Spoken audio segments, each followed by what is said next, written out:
Hello. I have a written journal for you this time. This one is from 5/3, and it was the first of that day. There's something about 3 a.m.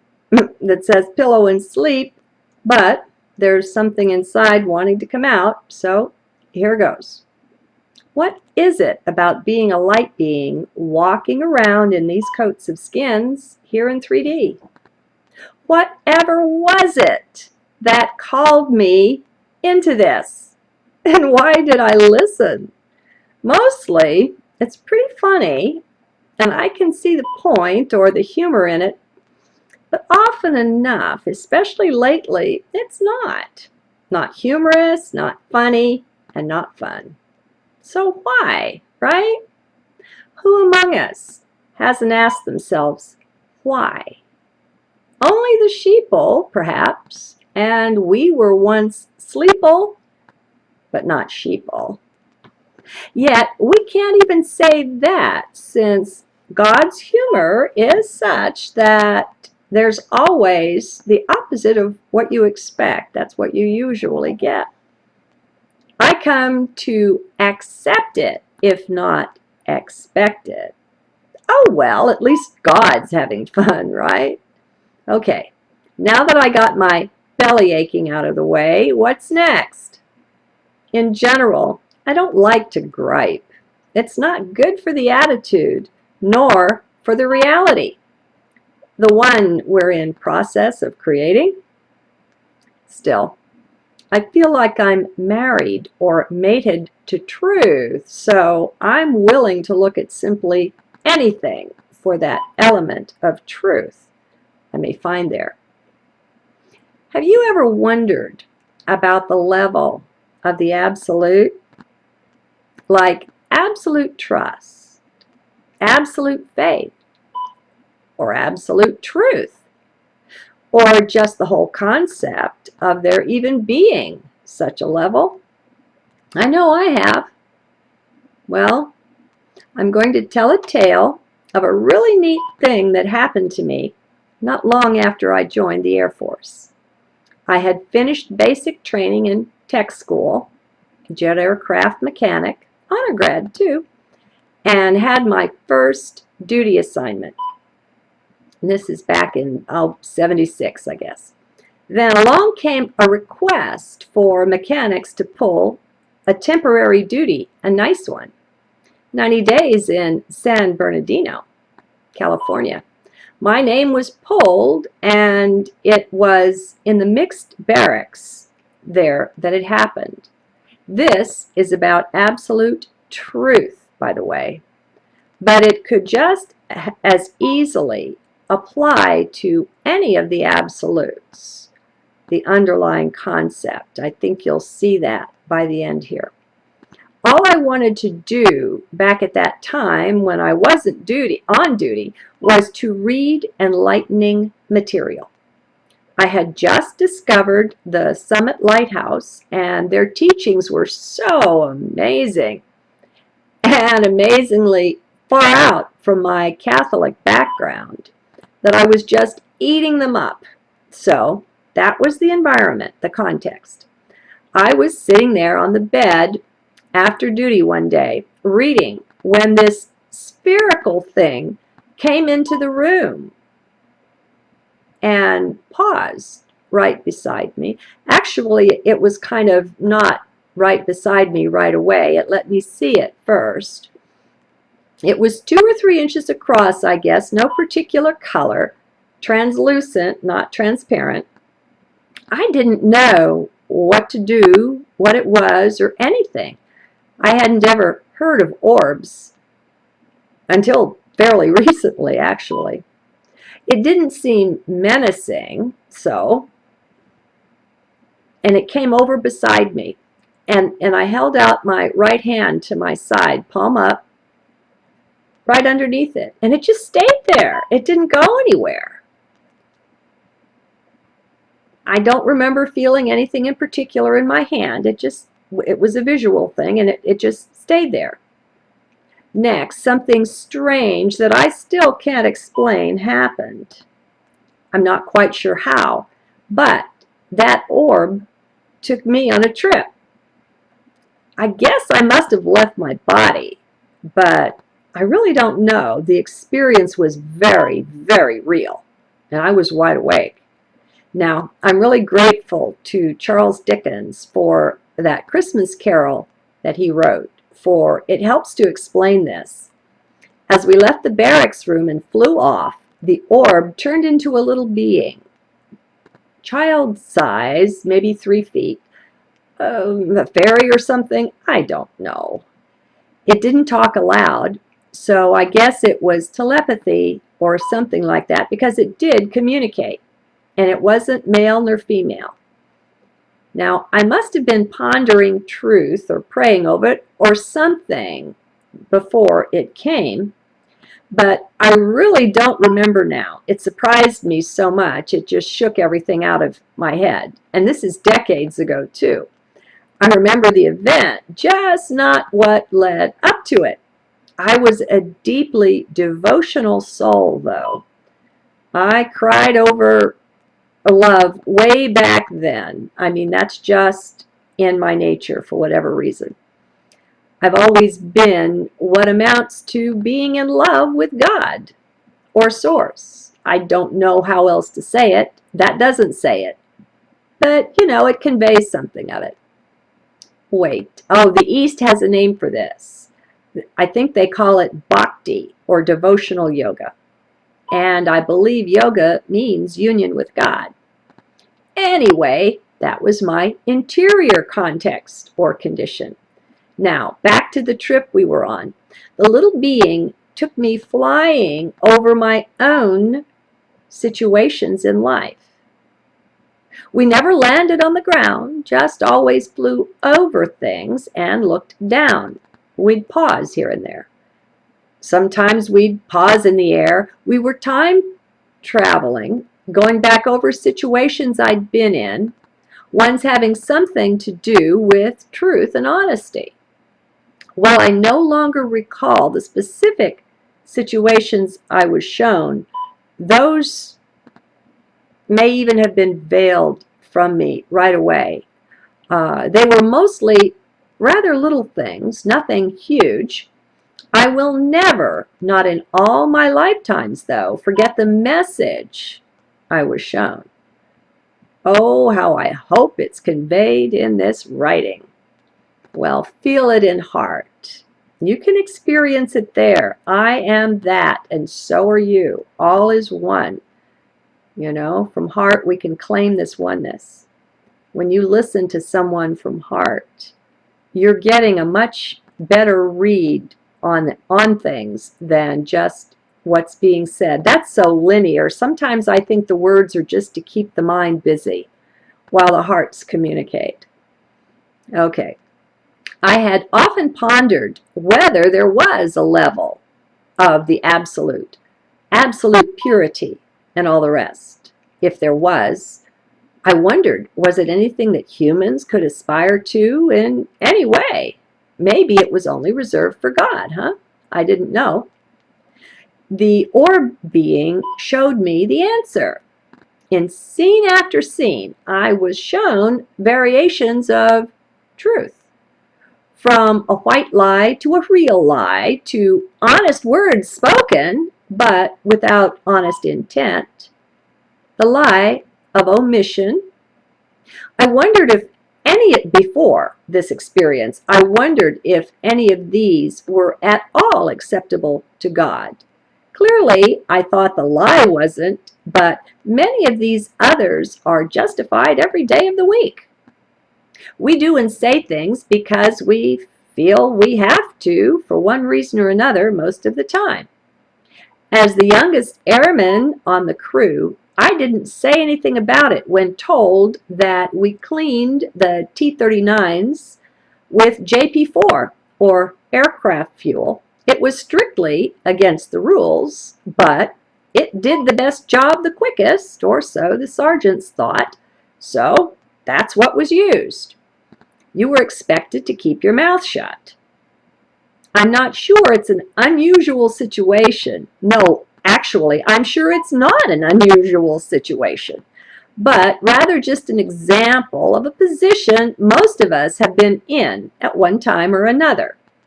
Now, I don't recall if that's one of the things the little orb showed me, but it was things like that, just the everyday sort. There are so many ways that we've been made to feel that truth is unimportant, something that can ill be afforded and just unreachable. Whether it's in personal relations, in the family, or maybe more often at work, I dare you to find me a completely honest person. The society pretty much doesn't allow it. And if they are, they're an outcast. Of that you can be certain. They're too uncomfortable to be around, these people who believe in real truth. Okay, so what did I take away from the experience? Words don't do it justice, dear ones, so do be in heart where you've the best chance of receiving it. What I was shown is that truth itself is an absolute. If you have 99% of truth and 1% lie, it's not truth. It's a lie. If you have a glass of pure water with only one molecule of impurity in it, it's not pure. Truth is like that. I was rather amazed, really. I hadn't realized or ever encountered any such standard. 100% pure it was, and nothing less had the right to be called true. It just wasn't. As soon as it wasn't pure, it wasn't truth. It wasn't flexible at all. If we look at our own life, our place of work, our society as a whole, or in any part, it's an oh my God thing. It's a mess. There is literally no truth to be found. Even if we lived in a golden age, I'm not sure that this level of truth would be found everywhere. It means that even if you do tell the whole truth and nothing but, holding nothing back by omission, even then, if there's anything negative in your attitude or your desires surrounding the outcome of the situation, then it doesn't meet this standard of truth. That's a dishonesty. Hey, absolute. What I received that day was a lesson in but one of the divine attributes, divine truth. Yet I'm quite sure what it showed me holds for all of them: purity, love, wisdom, joy, and all the rest. What it amounts to is that none of these can be fully present here in 3D. They are simply too pure. Things of such purity that it's not native to this level of density. Thus, we can aspire to them and hold them in high regard. We can do all we can to revere and honor them, for we will surely meet them on the other side when we pass. These things are like gods and goddesses. They are so fine and heavenly, so pure and perfect. They're a joy to behold, even just to contemplate. They are also embodied by some of those who went before us into the light. Just as the sun embodies light, some embody truth. I'm quite sure there's a goddess of truth somewhere, and so on. No, there's no way I can put into words this sublime experience. Anything put into words somehow becomes linear and mundane. There's a perfection here that is so awesome, but I don't know how to share it. So I'll just leave it alone.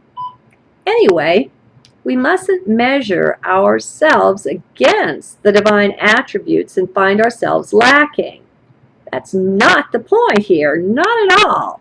These attributes are our friends. They're actually ours. We've just forgotten them, but we're in the process of remembering. So remember, you are divine. No, not your 3D self, nor your mind, nor anything you can conjure up by thought or imagination. Not that. Go into heart for this. You'll find it there. He said, I am the vine, and ye are the branches. You are one with that, whole and complete in the oneness of the all. The reason, as I understand it, that I was encouraged to take on the name of Sita online was to show me by contrast just how far from thinking myself divine I had come. I fought it like crazy. Source had to practically force it on me. It was amazing. Then, once I'd finally seen the thumbprint of Source all over it, I surrendered, let go, and accepted. I changed the heading on my YouTube page to include the name Sita. It was so very difficult to pry me out of believing I just wasn't worthy, that I wasn't good enough as a person. That had been programmed in so deeply that it took recalling the incarnation as that divine being, Sita, being forced to own that, to show me again by contrast with my own attitude and beliefs just how far from accepting my own native divinity I was. And here I was counseling everyone else to do that along with me. I was a tough case. That's why that happened. It was several months before I got comfortable with it. Months of being uncomfortable in the midst of that contrast. My feelings versus my name. My friends, I had no idea the programming was that deep in here. And I'm nothing unusual. The thing of accepting our divinity, our right to own our native divinity, for we've all played roles like that. I'm nothing special. Well, it just isn't easy. It requires real work, real determination, and real vision. We're more deeply programmed than we realize. It takes some very real vision and some real weeding out to challenge that, to oust those old beliefs from your reality. You are truly divine. All the rest is just lies. Can you own that? Or allow it as a possibility? I'm hoping that some of us may be able to use the story of the absolute purity of real truth to see that contrast in themselves. We've been well trained to feel unworthy, to feel lacking and unable to measure up, like we have to earn approval. Finally, be sure to stay out of mind with this. This is the work of heart only.